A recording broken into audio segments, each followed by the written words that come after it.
How you doing, folks? I'm going to show you how to change a headlight bulb in a K12 Nissan Micra. So the type of bulb you need is a H4 bulb, which has the 3 spade connectors on the bottom of it and the dual filament. Okay, so that is the type of bulb we're going to be fitting here today.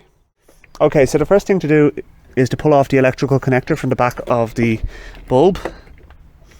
So that literally is just a case of getting hold of each side of the connector, which is the black plastic part in the centre of the light unit on the back here, and it will just pull off with a bit of wiggling. A lot of wiggling then. Okay, so that put up a little bit of a fight, but as I said, a little bit of wiggling and job is a good one. So now what we can do is we can take off the rubber part that surrounds the light unit, which is basically this.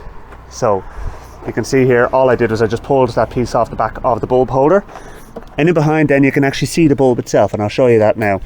The irony is that you guys actually have a better view of this than I do, so it's just literally a case of taking off. There is a wire that holds the bulb in place, and what we need to do is we need to unhook that wire, which should unhook from the top by literally just moving it to the side, and then the wire just falls back, allowing it to take out the bulb.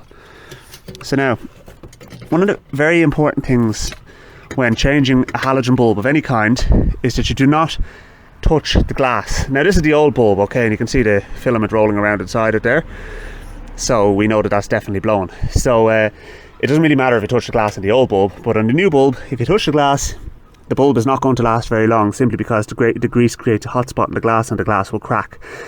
So now we're going to put the new bulb in, and we're going to put that wire back on, and we're going to push it to the other side, and we're going to attach it, put the rubber part back on and attach the electrical connector. So the new bulb goes in with the 2 smaller of the prongs facing down in that little groove there in the bottom. Okay, so we literally just pop that in to the hole, again making sure you do not touch the glass.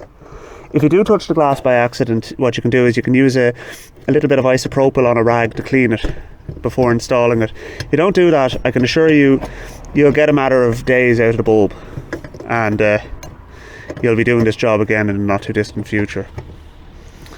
So just as I said, take your time, make sure the bulb is in position, and once it's in position, get your wire, the spring clip basically, pushed up and hooked into place. Okay, so now it's just literally a case of putting the rubber piece back in with the 3 prongs sticking through the hole in the middle.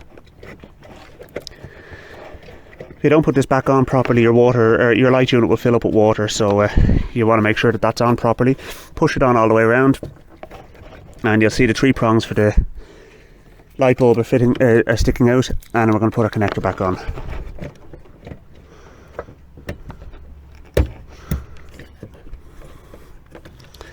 And that's it, and last thing to do is just to test it, make sure it works.